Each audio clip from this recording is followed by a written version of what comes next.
Hey everyone, welcome back to the channel.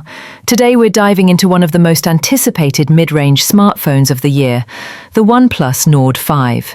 It's sleek, it's fast right now. Let's break it down. Let's go. First off, the design.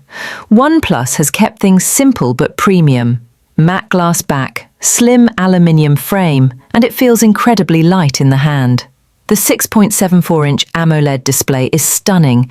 You're getting a 120Hz refresh rate, crisp Full HD Plus resolution, and punchy colors that make streaming and scrolling a dream.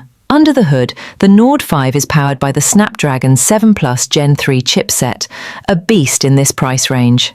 Paired with up to 12 GB of RAM, this phone handles gaming, multitasking, and day-to-day use like a champ.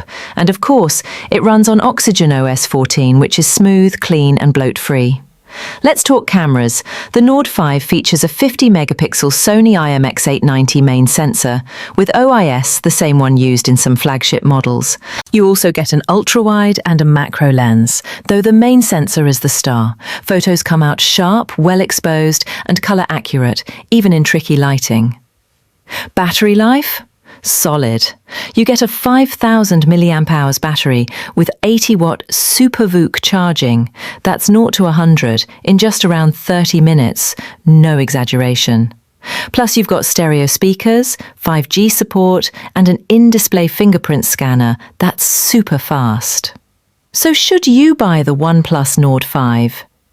If you're looking for flagship-level performance, a great display, and a reliable camera, all at a mid-range price, this phone should be at the top of your list. OnePlus nailed the balance again. Thanks for watching. Drop your questions in the comments and don't forget to like, subscribe, and hit the bell for more tech reviews. See you in the next one.